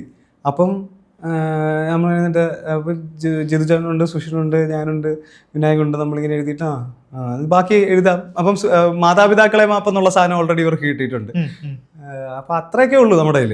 അപ്പം സുഷിൻ പറയും, ബ്രോ നമുക്ക് 2 ദിവസം ഞാനൊന്ന് ഇരിക്കട്ടെ ഇതിനകത്ത്, എനിക്കൊന്ന് സ്ട്രക്ചർ ചെയ്യണം, എന്നിട്ട് ഞാൻ വിളിക്കാം, എന്നിട്ട് നമുക്ക് പ്രോപ്പറായിട്ട് ഒന്നുകൂടി ഇരിക്കാമെന്ന് പറയും. അപ്പം ഞാൻ വിചാരിച്ച എൻ്റെ പരിപാടിയൊക്കെ കഴിഞ്ഞു. 8 വരെ എഴുതി, അടുത്ത നല്ല പാട്ടായിരിക്കും എന്തായാലും അവസാനം. അപ്പോൾ അതിനകത്ത് കയറാൻ പറ്റിയല്ലോ എന്നൊക്കെ വിചാരിച്ചിട്ടൊക്കെ ഞാൻ പോയി. 2 ദിവസം കഴിഞ്ഞ് തിരിച്ചു വരുമ്പോഴത്തേക്കും പുള്ളി സ്ട്രക്ചർ ചെയ്താണ് ഇങ്ങനെ ആക്കിയേക്കുന്നത്. അപ്പോൾ അത് കഴിഞ്ഞിട്ട് ഇങ്ങനെ ബീറ്റ് പ്ലേ ചെയ്തിട്ട് ഇത് നിൻ്റെ ഭാഗം എന്ന് പറഞ്ഞിട്ട് ഞാൻ 20 വരിയാണ് പറഞ്ഞിട്ട് ഞാൻ നോക്കും. അപ്പം പിന്നെ ആവേശത്തിൻ്റെയും രോമാഞ്ചത്തിൻ്റെയൊക്കെ ഒരു നമുക്ക് കിട്ടിയൊരു ഭയങ്കര ഒരു എയ്ഡെന്ന് പറഞ്ഞാൽ വിഷ്വൽ എയ്ഡ് ഉണ്ട്. അതായത് വിഷ്വലി കാണാൻ പറ്റുന്നുണ്ട്. അതായത് ഇതാണ് സംഭവിക്കുന്നത് നോക്കി എഴുതുക എന്നൊക്കെ ഉള്ളത് പോലത്തെ സാധനം. പിന്നെ ചെറിയൊരു ബ്രീഫ് കൂടെ കിട്ടുമ്പോൾ ഐഡിയ മൊത്തം മനസ്സിലായി. പിന്നെ നമുക്കറിയാവുന്ന ലൈഫ് പോലത്തെ ലൈഫിനെ കുറിച്ചും മാതാപിതാക്കളെ മാപ്പെന്നുള്ളത് ഒരു പാട്ടിൻ്റെ താഴെ നമുക്ക് പറയാൻ പറ്റുന്ന പോലത്തെ കാര്യങ്ങൾ ഒരുപാട് സെൽഫ് എംപവർമെന്റ് എന്നൊക്കെ ഉള്ള രീതി അതേപോലത്തെ സാധനമാണല്ലോ. നമ്മൾ ഈ കൊച്ചിലെ 20കളിൽ ഈ കുത്തളിപ്പ് അടിച്ച് നടക്കുന്നതിനെ കുറിച്ചുള്ള ഒരു പരിപാടിയാണ്. അപ്പം അത് അങ്ങനെ എഴുതാൻ തുടങ്ങി കഴിഞ്ഞപ്പോഴത്തേക്കും പട്ടയെന്ന് പറഞ്ഞാൽ അങ്ങ് തീർന്നു. ഒരു 10-20 മിനിറ്റിൽ അത് പരിപാടി കഴിഞ്ഞു. അപ്പം ഞാൻ ഇച്ചിരി ഹെസിറ്റേഷനോടെയൊക്കെയാണ് പാട്ട് ഞാൻ ഇത് ചെയ്യുന്നത്. ഇവർ 2 പേരെയും ഇരുത്തിയിട്ട് കേൾപ്പിക്കും. അപ്പം ലിറിക്സ് വർക്കാണെന്ന് പറഞ്ഞു. അപ്പോഴത്തേക്കും എനിക്കൊന്ന് അപ്പം പിന്നെ ഞാനാണെങ്കിൽ റൂമിൽ അടച്ചിരുന്നിട്ടായിരിക്കും എഴുതുന്നത്. ഞാൻ സ്റ്റുഡിയോയിലേക്ക് ഇരിക്കും. എന്നിട്ട് ജസ്റ്റ് പുറത്തോട്ട് ഒന്ന് ബാൽക്കണിയിലോട്ടെല്ലാം തിരിച്ചു വരും. സുഷിൻ ബ്രോയുടെ സ്റ്റുഡിയോയിൽ തന്നെ. അപ്പം വിനായകാണെങ്കിൽ പക്ഷേ ചായ കുടിക്കാൻ പോകുമെന്ന് പറഞ്ഞിട്ട് പുറത്തിറങ്ങും. അപ്പം ഞങ്ങളതിന് ഇപ്പം കുറച്ച് കഴിഞ്ഞപ്പോഴത്തേക്കും പാട്ട് തീർന്നു. 2 പേര് 2 സൈഡിലോട്ടൊക്കെ പോയിട്ട് തിരിച്ചു വന്നപ്പോഴത്തേക്കും പാട്ട് റെഡിയായി. അപ്പം അങ്ങനെ നോക്കിയപ്പോഴത്തേക്കും അതിനെ വിഷ്വൽസിനെ ഫോളോ ചെയ്ത് അതൊരു സത്യം പറഞ്ഞാൽ അത് കമ്പോസ് ചെയ്ത് അതങ്ങനെ എടുത്ത് വെച്ചത് അതിൻ്റെ ഒരു കാരണം അത് ആ വിഷ്വൽസ് കൂടെ വെച്ച് നോക്കുമ്പോഴേ അത് ആദ്യം ഈ ബാനർ വരുമ്പോഴാണല്ലോ മാതാപിതാക്കളെ മാപ്പ് എന്നുള്ള സാധനം വരുന്നത്. അത് കഴിഞ്ഞിട്ട് പിന്നെ ഇവന്മാര് യൂണിഫോം കിട്ടിക്കഴിഞ്ഞു കഴിഞ്ഞാൽ പരിപാടി മാറും എന്നൊക്കെയാണ്. അപ്പം മറ്റേ കോൺഫിഡൻസ് പടയൊരുക്കം പിരിമുറുക്കം അപ്പം ആ സംഭവം തുടങ്ങുന്നത്.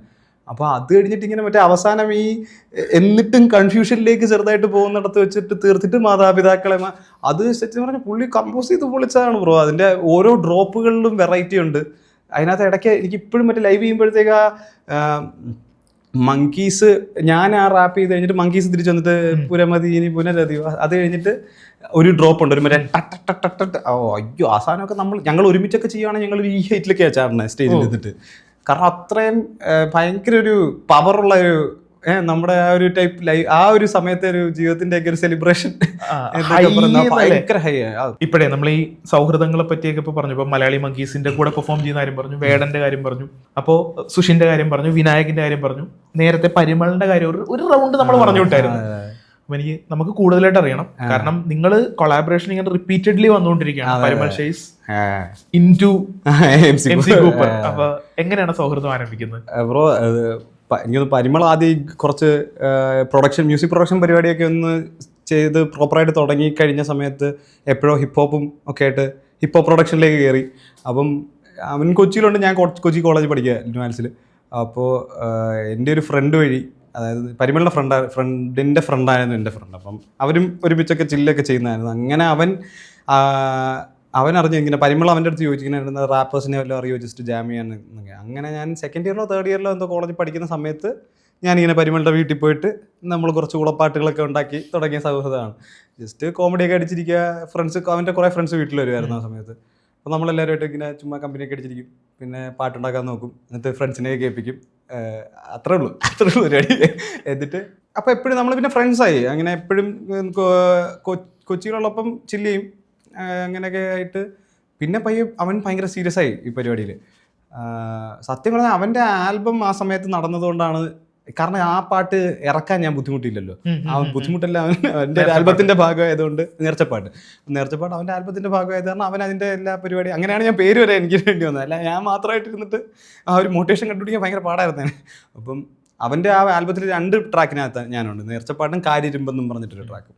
അപ്പം ആ 2 പാട്ടും ഇറക്കുമ്പോഴാണ് ഞങ്ങളുടെ ആദ്യത്തെ ഒരു വർക്ക് പുറത്തോട്ട് ഇറങ്ങുന്നത്.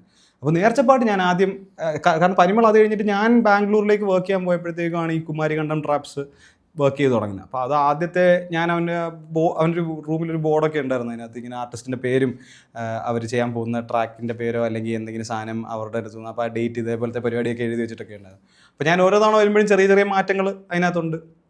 പിന്നെ അവസാനം ഒരു 2019 എന്തോ വരുമ്പോഴത്തേക്കും കംപ്ലീറ്റ്ലി ഓവറോളായി. അപ്പോൾ എനിക്ക് എപ്പോഴും ഇത് കാണുമ്പോഴത്തേക്കും ഒരു വിഷമം, ചെറുതായിട്ടുള്ളിലൊന്ന് ഒരു ചെറിയൊരു പെടച്ചിലുണ്ടാകും. കാരണം നമ്മൾ പണ്ട് ജാം ചെയ്തിട്ടിരുന്നതാണ്. ഇതിനകത്ത് ലൈക്ക് നമുക്ക് പറ്റുന്നില്ലല്ലോ, ഞാൻ അത് പേഴ്സ്യൂ ചെയ്തില്ലല്ലോ, പേഴ്സ്യൂ ചെയ്യാത്തത് കൊണ്ട് അങ്ങനെ ഒരു ക്വസ്റ്റ്യനേ ഇല്ലല്ലോ എന്നുള്ളത് പോലത്തെ രീതി. അങ്ങനെ ഇരിക്കുമ്പോഴാണ് ഈ പ്രവാചക പ്രഹസനൊക്കെ പറ്റി നടക്കം പാടമെന്ന് അടിച്ച് ശാപം ഉണ്ടാകത്ത്. അപ്പോൾ അങ്ങനെ അത് എഴുതിയിട്ട് ഞാൻ നേരെ പരിമളുടെ വീട്ടിലാണ്. ഞാനത് തിരുവനന്തപുരത്ത് അച്ഛൻ്റെ അമ്മേനെ വിസിറ്റ് ചെയ്യാൻ പോയപ്പോഴാണ് ഈ സംഭവം ഉണ്ടാകുന്നത്. അത് കഴിഞ്ഞ് ഞാൻ നേരെ കൊച്ചിയിലെത്തിയിട്ട് ഞാൻ നേരെ ഈ ബസ് എടുത്തുകൊണ്ട് അവൻ്റെ അടുത്തോട്ട് പോയി. എന്നിട്ട് ഞാനിങ്ങനെ ഒരു സാധനമുണ്ട്, ഞാൻ 2 വരി പാട്, നീ അതിനനുസരിച്ചിട്ടൊരു ബീറ്റ് നോക്കാമെന്ന് പറഞ്ഞു. അവനൊരു 10-30 മിനിറ്റിൻ്റെ ബീറ്റൊക്കെ ഉണ്ടാക്കി റെഡിയാക്കിയിട്ട് ലൂപ്പ് ചെയ്ത് തന്നു. അപ്പോൾ അതിന് മുകളിൽ ഇത് ചെയ്ത് നോക്കിക്കഴിഞ്ഞപ്പോഴത്തേക്കും നമ്മൾ ഇത്രയും നാൾ 7 വർഷമായിട്ടെന്തോ അല്ല, അപ്പോഴത്തേക്ക് ഒരു 4 വർഷമായിട്ടെന്തോ നമുക്ക് തമ്മിൽ പരിചയമുണ്ട്. അത്രയും നാൾ ചെയ്തതിനൊന്നും നമ്മൾ ഇങ്ങനെ നോക്കിയിട്ട് കൊള്ളാം അത്രേ ഉള്ളൂ. ഇത് കേട്ടിട്ട് ഇത് ഇറക്കാം, ഇതെന്തായാലും ആൽബത്തിൽ വേണം, ഇത് സെറ്റ് എന്നുള്ളത്. അപ്പോൾ അങ്ങനെ എന്നിട്ട് ആ പാട്ട് ചെയ്ത് തുടങ്ങുമ്പോൾ, ആ പാട്ട് ചെയ്ത് കഴിഞ്ഞപ്പോഴാണ് നമ്മൾ രണ്ടുപേരും കുറച്ച് ആ ഒരു കോൺഫിഡൻസ് വന്നത്. അതായത് നമ്മൾ ഒരുമിച്ചും വർക്ക് ചെയ്തിട്ടാണല്ലോ സീനിലേക്ക് ഇറങ്ങാൻ പോകുന്നത്. അപ്പോൾ ആ സമയത്ത് ഈ കംപ്ലീറ്റ് കൺഫ്യൂഷൻ ഡൗട്ടൊക്കെ നമ്മൾ ഒരുമിച്ച് ഇരുന്ന് കുറേ ചെയ്തിട്ടുണ്ട്. എന്തെങ്കിലുമൊക്കെ ഇവിടെ സംഭവിക്കുമായിരിക്കുമോ, ഒരു സീൻ ഉണ്ടാവുമായിരിക്കുമോ എന്നൊക്കെ പറഞ്ഞ് ചോദിച്ച് ഒക്കെ ഇരുന്നിട്ട് പിന്നെ ഇല്ല. പിന്നെ അത് കഴിഞ്ഞിട്ട് ഓരോ ജങ്ഷനിലും നമ്മൾ എപ്പോഴും ഒരുമിച്ച് വർക്ക് ചെയ്യാൻ വേണ്ടിയിട്ട് ഇങ്ങനെ നോക്കിക്കൊണ്ടിരിക്കും.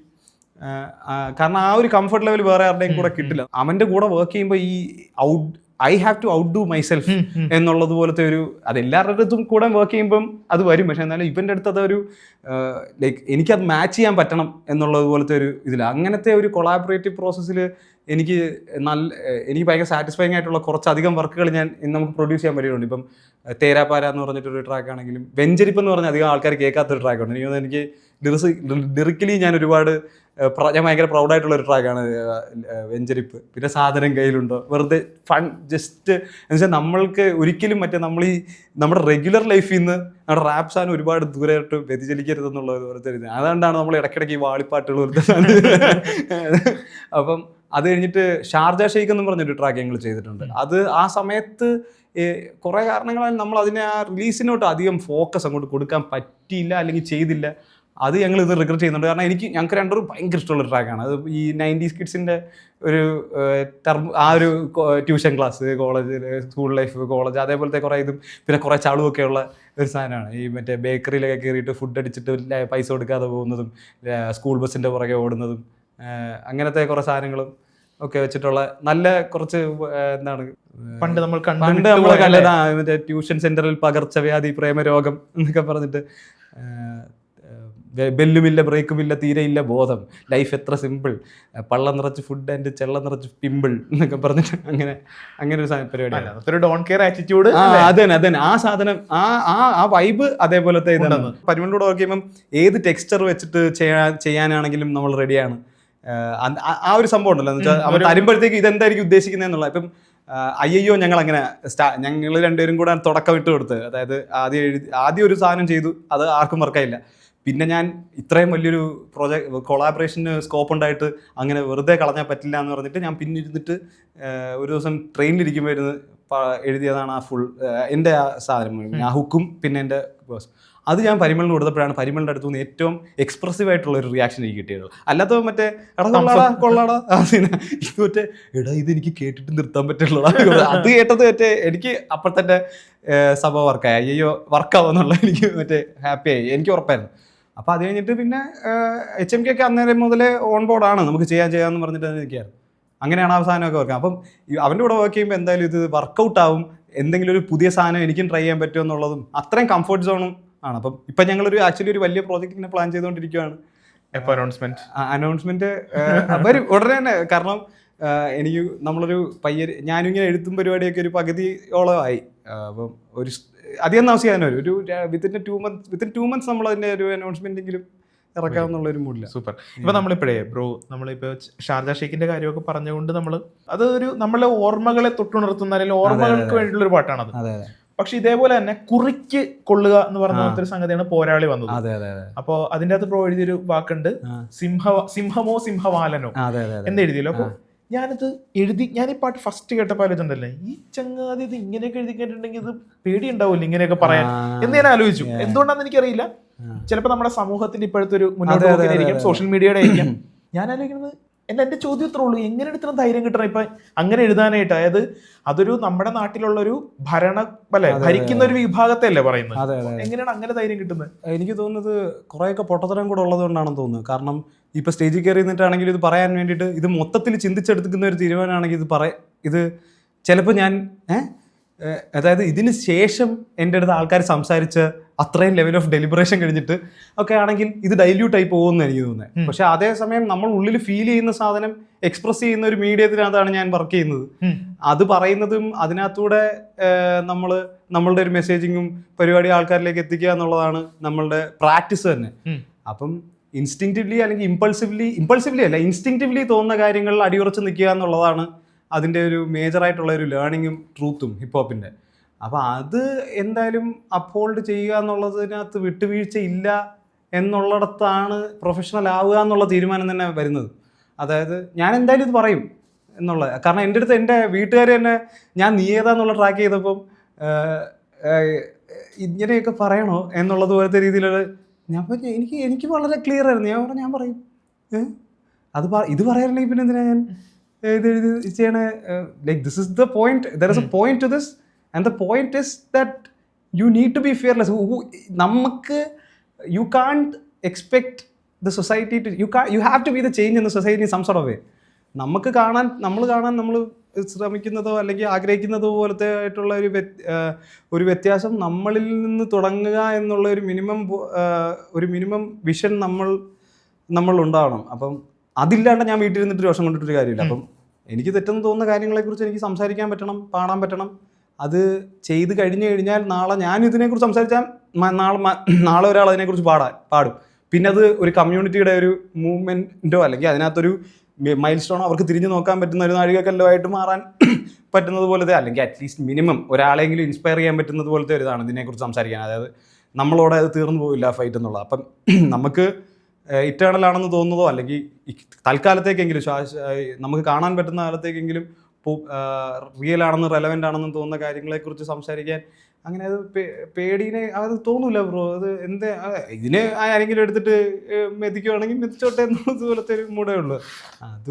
അത് എൻക്രിമിനേറ്റിംഗ് എവിഡൻസ് അല്ലേ ഏറ്റവും നമ്മളെ തൂക്കിയെടുത്തിട്ട്. സൂപ്പർ. അപ്പം എന്തായാലും thank you bro, thank you so much. കാരണം എനിക്ക് MC കൂപ്പറിനോടുള്ള ആരാധനയുടെ പുറത്ത് ഞാൻ ചോദിച്ച ചോദ്യങ്ങളും MC കൂപ്പർ മറ്റുള്ള, അതായത് ഇപ്പോൾ നമ്മൾ നേരത്തെ പറഞ്ഞല്ലോ കുഞ്ഞു പിള്ളേർ മുതൽ MC കൂപ്പറിന്റെ റാപ്പ് പാടി നടക്കുന്ന പിള്ളേരുണ്ട്. അപ്പൊ അവർക്കുള്ള ഇപ്പൊ നമ്മൾ ലുക്കപ്പ് ടു എന്നൊക്കെ പറയുന്ന പോലെ നമ്മൾ ഇങ്ങനെ പിള്ളേർ നോക്കുന്ന ഒരു ലെവലിലുള്ള MC കൂപ്പറിലേക്കുള്ള ചോദ്യമൊക്കെ ഞാൻ ചോദിച്ചു. അപ്പോൾ വളരെ സത്യസന്ധമായിട്ട് ഉത്തരങ്ങൾ പറഞ്ഞതിൽ ഒരുപാട് സന്തോഷം. എനിക്ക് തോന്നുന്നത് നമുക്ക് പോരാളിയുടെ ആ വരി സിംഹമോ സിംഹവാലനോ പറഞ്ഞ് നമുക്ക് അവസാനിപ്പിക്കാൻ തോന്നുന്നു. നമുക്ക് ഒഴിഞ്ഞ സിംഹാസനത്തിനധിപനായ രാജനോ, ഇവിടെയുള്ളതൊക്കെ സിംഹമോ സിംഹവാലനോ, ഇരുട്ട് പരക്കുവാതിരിക്കുവാൻ ഉദിച്ചതാണടോ, രചിച്ചു വെച്ചതൊക്കെ ഗാനമോ ഇന്ദ്രജാലമോ, this is the real deal, ബാക്കിയൊക്കെ വേഷഭൂഷാദികൾ, നാട് കട്ട് തിന്നു നൂലെടുത്ത പൂജാരികൾ, നാം താഴെ നിന്ന് താണ് കേണലച്ചലഞ്ഞ വർഗം നട്ടുവെച്ച് വിത്തുലഞ്ഞ പോരാളികൾ, ഏത് കോടാലി വന്നാലും ഓടില്ലടാ, കനത്തിലാഞ്ഞൊന്ന് വെട്ടിയാലും പോറില്ലടാ, കനൽ കാറ്റൊന്നടിച്ചാലും മോങ്ങില്ല, ഞാനാഞ്ഞുന്തിയാൽ തുറക്കാത്ത ഡോറില്ലടാ.